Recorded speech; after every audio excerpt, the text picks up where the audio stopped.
Welcome, everybody. Thank you so much for being here today. I am Katie Kapler, and I'm going to be our guide, I guess, for the conversation this afternoon. We are going to be talking about InScribe's digital community platform and the way that you can use that platform to help build stronger peer connections among your learners in order to help improve outcomes and increase sense of belonging for that population. I am the co-founder and CEO here at InScribe, and I am joined today by my colleague Danielle Bonner, who runs sales and marketing operations for us, and she is going to help keep us on track today. I don't know if you heard, sometimes I tend to get a little long-winded, so but more than anything, we really want this to be a conversation. So we welcome your contributions, your questions throughout the presentation today. Danielle always has full authority to interrupt me because I would really like to weave those questions into the presentation and demo as we go along. So make sure you, don't be shy. I also want to introduce Fred Scott, who is our director of sales. Some of you may have already had a conversation with Fred, but if you're interested in InScribe, if you want to learn more, he's also somebody that you can reach out to who might be following up with you after this presentation. So I want to make sure that you can put a face to a name there. So I think some people maybe have already started, but if you have an opportunity, we would also love to know a little bit about you. So please, take a moment just to introduce yourself in the chat. Love to know, what institution you're from, what role you have, or what organization you're from. And then, if there's something in particular that brought you here today, maybe you have a special initiative that you're working on. Maybe this is a particular challenge for you at your organization, or maybe you were just curious to learn more, but that helps us guide the conversation and make sure that we weave any topical moments into the discussion today as well. Some of you may also have heard, one of the things that we're trying out in our webinars today is having a live networking session after the main event. So we're scheduled for an hour. We're going to try and keep this portion of the conversation to about 45 minutes. And then we're going to jump over to another platform where everybody can be in there together. You can see each other and talk to each other, and you can ask any follow-up questions of myself and the team. We sort of think about it as like when you go to a conference and there's a presentation, and then sometimes one of the great parts of that presentation is getting to go up afterward and talk to the speaker and ask some additional follow-up questions. So we wanted to create that space for you as well. So look for that link when we get closer to the end, and we'll invite you over there to join us. Okay, so why are we here? I'm hoping that we're learning a little bit in the chat about what brought you here today, but I know that for us, especially in the last couple of years with everything that has been going on, the institutions and organizations that we work with are particularly tuned in to this idea of student belonging and student connection and peer connection for their learners.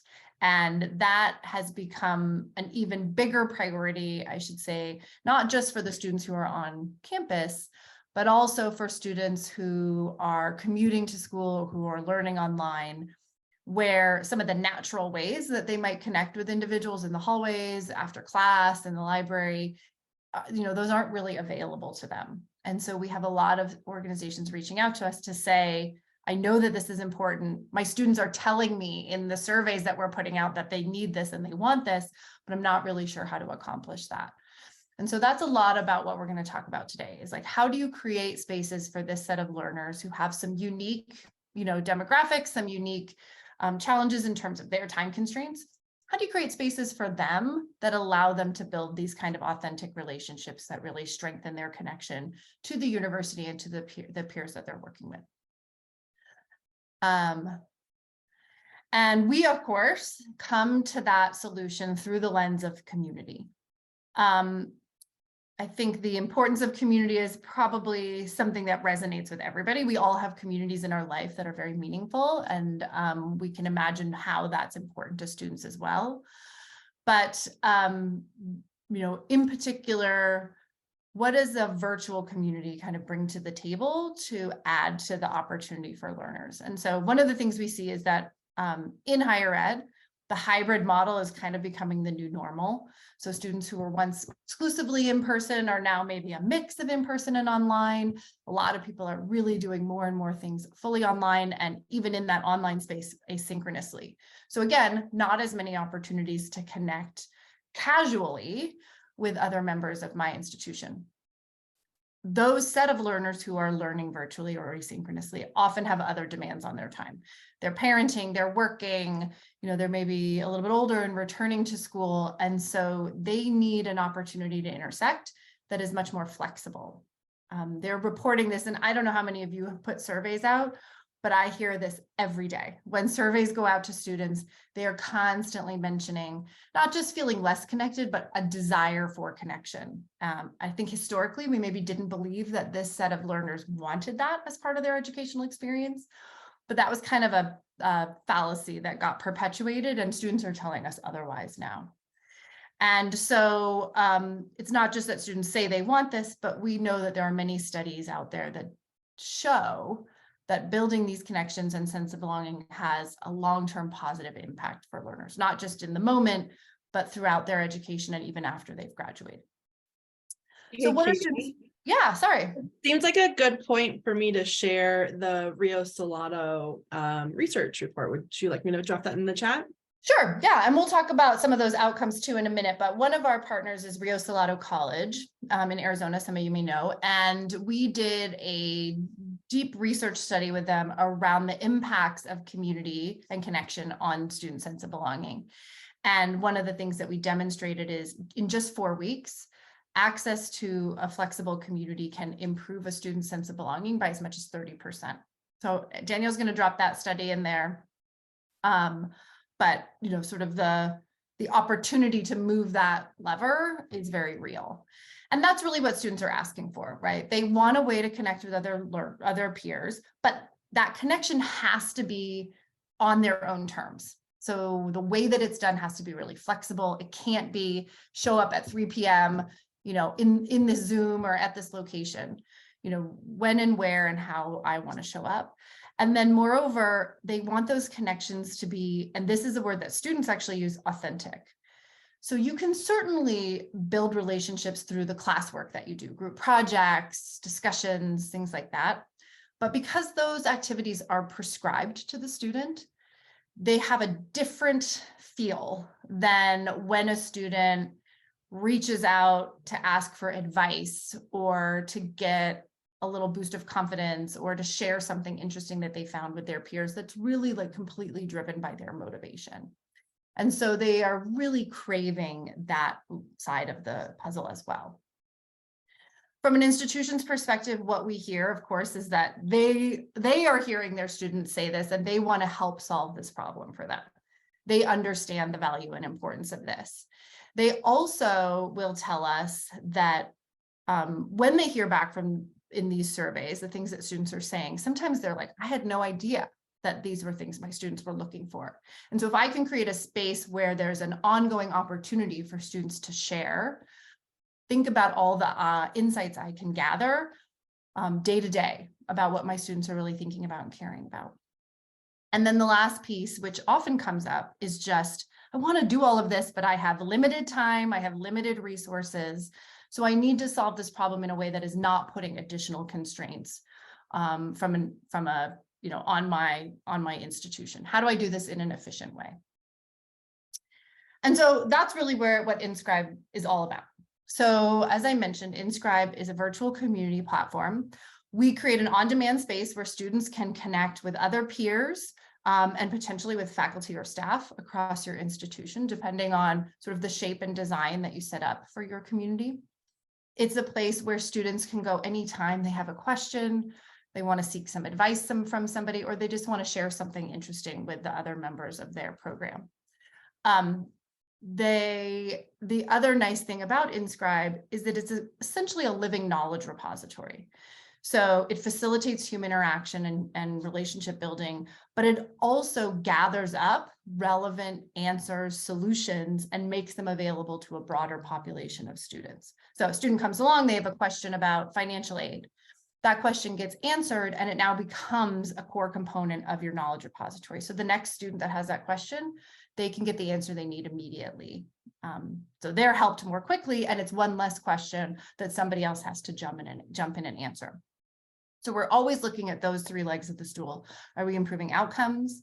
Are we improving belonging? And are we increasing the efficiency for the members of your institution who support learners? Communities are also just a great way to find people with similar backgrounds, experiences, hopes, and aspirations to you. And, you know, for anyone who works, well, I guess any student really, like the idea of imposter syndrome is very real, right? I don't really belong here, or my situation is so difficult and unique. Nobody else is going through what I'm going through. And a virtual community is a great way to just lift that misconception for students so that they can see, oh, wow, there's lots of people that have a similar background to me, or maybe are struggling with some of the same things I am.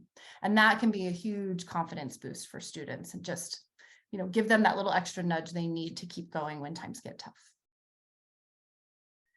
So I mentioned this already, you know, our communities, we have the Rio Salado research study, which shows a tremendous improvement in things like sense of belonging and peer connection. We also have measured we've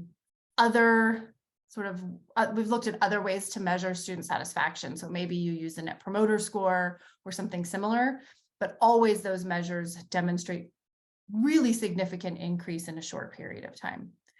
And then always balancing that against, are we actually helping you do things more efficiently? And you can see here, one of the studies we did with Western Governors University showed a significant decrease in the number of sort of individual questions I had to manage through email or phone calls, simply by moving to this community model. Danielle, I don't know if you have those other studies that you want to drop in. Just dropped them in the chat.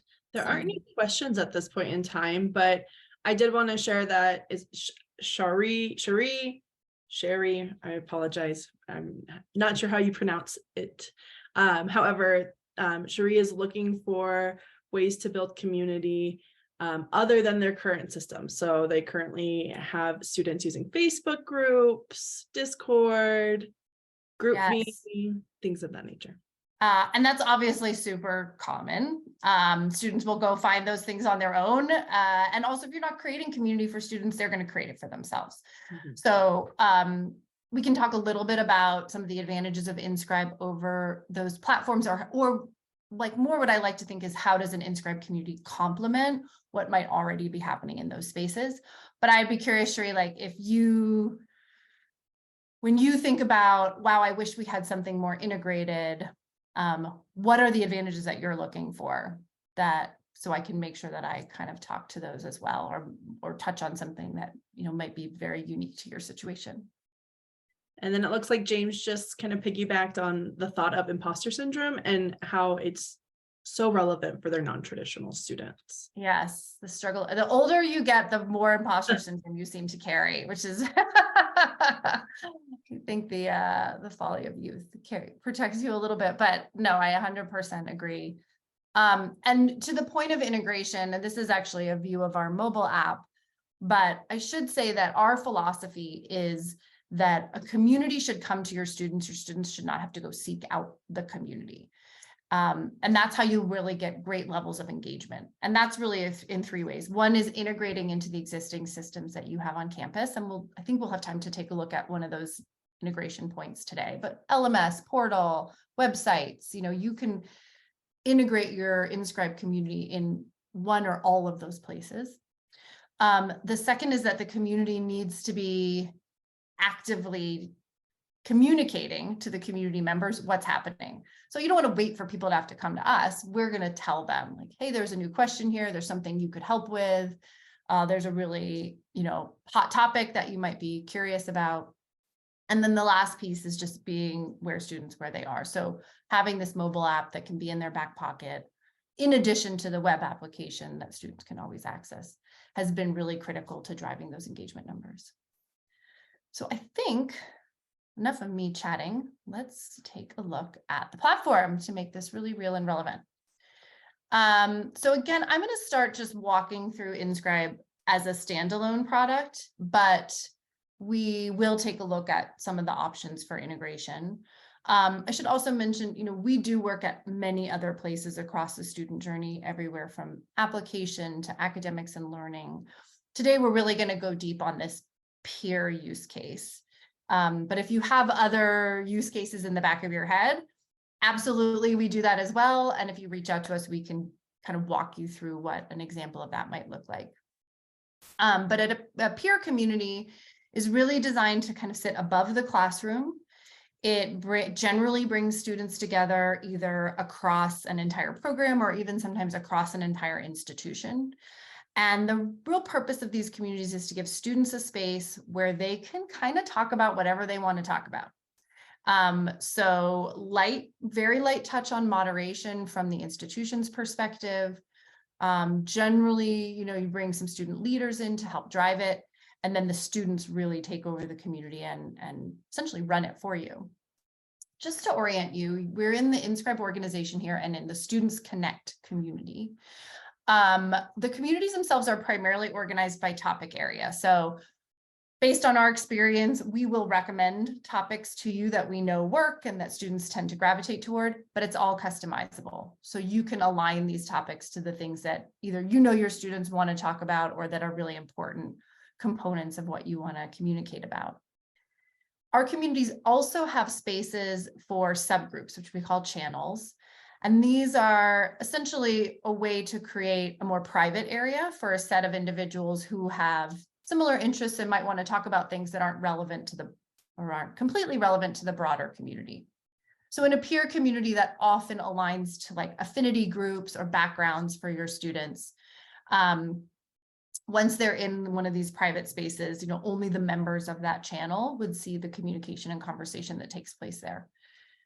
Sometimes, depending on the size of your institution, sometimes starting with channels is not necessary because the communities are kind of a more the merrier type model. But if you have a really big organization, some of these smaller spaces can prove useful. I will say that when students come to us, they're usually coming for one of three reasons. So sometimes they're just curious, right? They're going to poke around. The topics are really useful to help them understand what's the goal of this community? What are people going to be doing in here? Sometimes they come because they really are seeking connection. So we always recommend, no matter what kind of community you're building, that you have spaces that are really social in nature and just welcoming students to contribute something very low stakes and lightweight that help them get to know each other. And then the third thing students are coming is because they need help. They have like a real problem or question and they need somebody to help provide an answer for them. When a student has a tactical question, we want to try and connect them to a solution as quickly as possible, or help you connect them to a solution as quickly as possible. So that is part of why the content in our communities is 100% searchable. If that question has already been answered, there's no reason somebody should have to ask it again. So I might come in here and here's a good topic that I know a lot of students struggle with.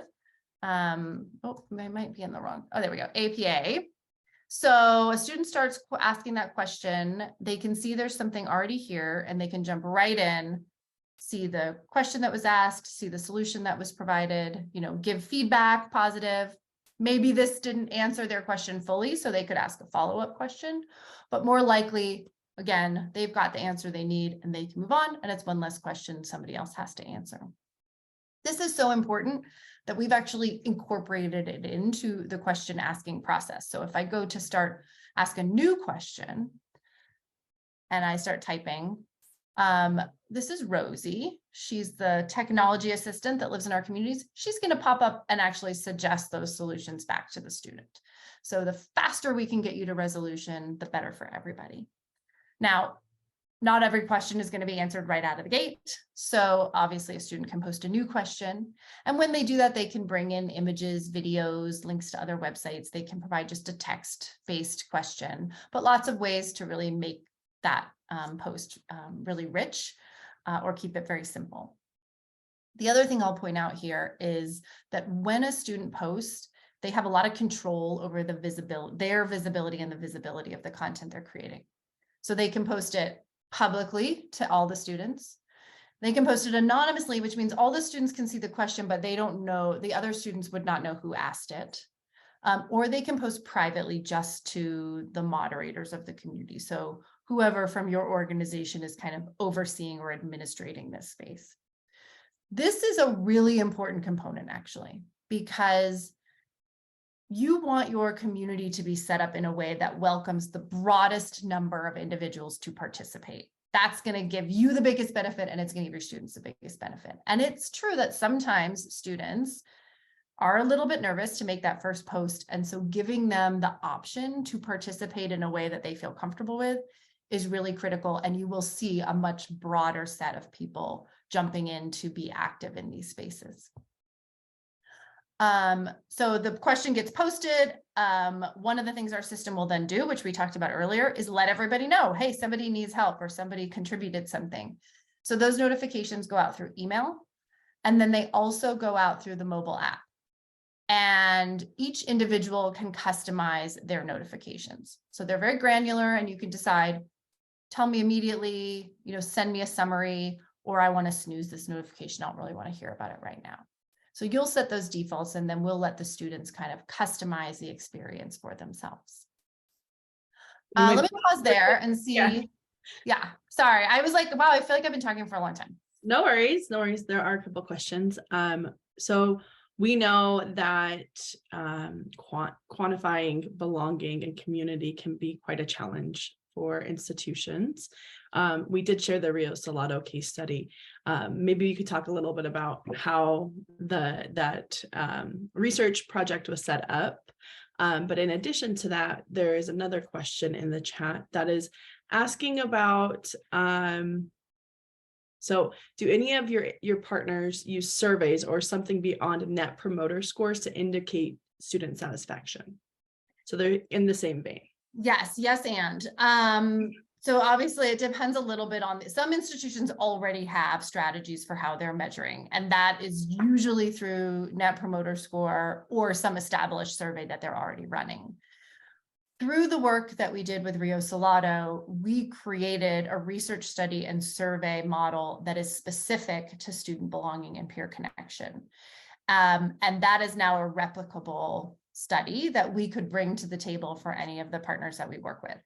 So, and I'll just give you a high level summary. It was set up to be a multi-point survey process. So the community launched, we surveyed all students at the beginning of at launch. And then 4 weeks later, we surveyed everybody again. And then you can imagine in the responses that we got back, we had a mixture of students who had been using the community the whole time, who only used the community later, or who never used the community at all. And then we compared these populations and their self-reported scores on measures of belonging and peer connection. So that was kind of the framework of that research study. But to that point, or to sort of extend what I said earlier, we've now generalized that research study and survey approach. So if you don't have something established at your school on how you're measuring this, we can kind of bring that to you and put that in place as a way to do this evaluation. Thank you. There's 2 more questions. So the next one, Sherry is interested in analytics. So can you show us a bit about the analytics within InScribe? 100%. And can you tie any of the analytics that you're seeing in InScribe to improved outcomes? Yes. So there's 2 levels of analytics that are available with InScribe. One is what's built into the product itself. So if you go into our community administration area, you can see all the individuals that are participating, and you can see a summary of what's happening in your communities over time. This data is all exportable. So you can export the information around members, conversations, and resources, which we haven't quite talked about yet, but we'll come to. And that will give you an Excel file where you can slice and dice content. It will give you information like how quickly are questions being answered in my community, who's most active, et cetera. So you can see a summary in here, but you can also get that data out. Getting data out is something that we believe strongly in. We know that our data is just a piece of the overall picture of your students. And so the more we can give you that you can combine with other information, the better. And so the next level of data that we have is what we call our learning events level data. So very granular information about what is happening in your community and across your community spaces. That's a pretty big set of information, and that can be made available either through export, through API. It can be put into your data repository where maybe you're storing other data as well. And that's a really rich data set that you can use to do a lot of analytics around behaviors and connections and participation rates. So I don't know, all of that to say, like, if there's data that you want, we can get it to you. And we have had several partners use that information to correlate what's happening in their InScribe community to other types of outcomes for learners. So, for example, Arizona State University demonstrated that once they put InScribe communities in place, they saw an 8.5% improvement in course completion rates among first-year students.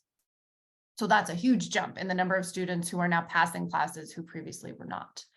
That same sort of a similar study is currently being replicated at Western Governors University. They have a different model, obviously with competency-based and more self-paced learning, but they also are seeing a several percentage point increase in persistence rates once they have that community in place. So I think we have some of those studies available that we might be able to pop into the chat, but if not, we can follow up with those afterward. Last question for now. Talk to us about bad behavior. This question follows us wherever we go. So we have an attendee who is using a space like Discord or Facebook groups. Those things are completely out of the institution's control, right? What's going on in there, it's negative, possibly. But how do you mitigate that behavior in InScribe? Yes, and I'm glad that you brought that up, because I did mean to mention that when, in the juxtaposition between InScribe and some of these other platforms. The other thing I would say is that that data piece also is quite relevant. Like if you're using a Facebook or a Discord or something like that, the amount of data that you can really get about what's happening in those spaces is quite limited. But the bad behavior thing, I think, is also a really interesting question. I will tell you this, and then I will say that many of our partners have also said this in other webinars, but the reality is we very rarely, and by that I mean maybe once or twice in the entire time that we've had this product running, had somebody post something really inappropriate in the community, in any of our communities across all of our institutions. It's very, very, very uncommon. And I think the reason for that is because InScribe is integrated into things like the learning management system and the portal, students bring a different persona into our spaces versus a Discord where they might have a lot of other types of communities going on, or Facebook where, different types of conversation are taking place. The way that you're expected to behave in those platforms, or how people expect they should behave, is slightly different. Now, with that said, that doesn't mean that we don't think about that and haven't built some tools into the platform to help mitigate that if it were to happen. So one of the things is that Rosie, so I mentioned Rosie earlier, she's helping with that search process. The other thing she does is she monitors the health of your communities. So we have one aspect of that is that we have a keyword list, which you can customize. And if one of those keywords ever appear, or phrases appears in a post, Rosie will automatically identify it and let you know. So she's escalating that post immediately to the administrators of the community. The other thing Rosie does is she runs the conversations through a sentiment API. So she's measuring the emotion of a conversation. And if that emotion becomes angry, frustrated, confused, Rosie will also proactively identify that and let you know. So she's going to push that post to you with an alert saying, this is something you should pay immediate attention to. And then it's kind of up to the human to decide, what do I actually do with that post? Because sometimes Rosie will flag something and you'll say, actually, that's fine. I'm going to that's an appropriate conversation for the community. Sometimes it might be something you want to take down. Or what happens most of the time is, all right, well, that's probably not relevant to everyone in the community. So I'm going to move this conversation into a private mode. So it's just me and that student. And then I can either continue that conversation there, or maybe this is a student that really needs someone to like pick up the phone or send them a direct email and check in on them, make sure everything's okay. So I would say on that side, the community is actually helpful in letting you know that there might be students who are getting a little frustrated or need a little extra attention. But those are really then your options. Once you do want something out, you can edit or delete anything in the community. You can move it into that private status. But Rosie's really helping facilitate that when it happens, but again, very rare. I feel like Perfect. Yeah, we had that question come in two forms, so we had it come in through the Q&A as well. And you answered it perfectly. They were looking for ways to handle harmful comments, hate speech, or posting about how much they hate the faculty member. So all things that Rosie can detect, right? Yes. Yes. And yeah, again, on our experience, students will not have those conversations in here. Now, they might still have their Discord channel where they're doing that, or their, the Facebook group, but this is a more sanctioned space. And I think you'll find that, at least in my experience, students are very positive in these spaces. It's much more about lifting each other up and supporting each other than it is about having it be like a place to go gripe about things. There's one more question in the chat, Katie. In regards to the first year student experience, do we have partners that are using this for first year students? Lots of people using it for first year students, and probably in two main ways. One would be around that kind of onboarding experience. So like Fort Hays State University, for example, uses it as a way to get new students coming in, help them connect with the resources on campus, help them connect maybe with some current students and mentors, so they can just kind of get their feet under them. And the nice thing about that versus just like an onboarding course in the LMS is that the community is persistent. They might go to the course once, and then once they've gone through the material, they never go back. But the community is always available to them throughout the entire year, and you can be pushing fun polls in there or activities or content to them. So it's a really nice way to kind of keep them engaged. I'd say the other big use case in early and first year courses are like academic and learning communities. So things around math and writing and computer science and I don't know, all the big courses that students take in their first year that sometimes from a faculty member's perspective, if I have 400 students, I can't give really personal attention to all those learners. So it's nice to have a community where they can connect with each other, and maybe the TAs and the faculty member in a more flexible and scalable way. Thank you. We have about 15 minutes. Okay. Let me know if any more questions come in. So we touched on the conversations area. This is where really a lot of the activity is taking place. Like this is where students are really generating the content and connecting with each other. We do have a resources area. This is reserved really for the moderators. So if you have like videos or articles or links to websites that you want to share with your students, this is a great place to do that. So it's a little bit more like a curated set of assets. And then the last sort of main component is the live session space. So you probably saw as I was bouncing around the little live session popping up here. This is a way to host and promote synchronous events through your InScribe community. And what you do is you just, jump to create a live session, give it a title, use whatever meeting tool you're already using, Zoom or Teams or InSpace, give it a description, and then post it for your students. And as soon as you post it, they'll get a notification and they can add that event directly to their calendar. And then right before the event goes live, they'll get a second notification and they can join directly from that notification. And I will tell you, for whatever reason, publishing these things in your InScribe community will double or triple your attendance at these live events. Students absolutely resonate with it. But what I think is really cool, moreover, is that it also helps accommodate a little more easily people who can't come to the event. So if you can't attend, you can easily record that event, tag it back to the community, and then anyone who couldn't be there can watch it, maybe ask you a follow-up question about the event, what took place. So they don't feel like they got left behind, right? They still feel like they're included in that experience. And that I think is so important, especially for this set of learners.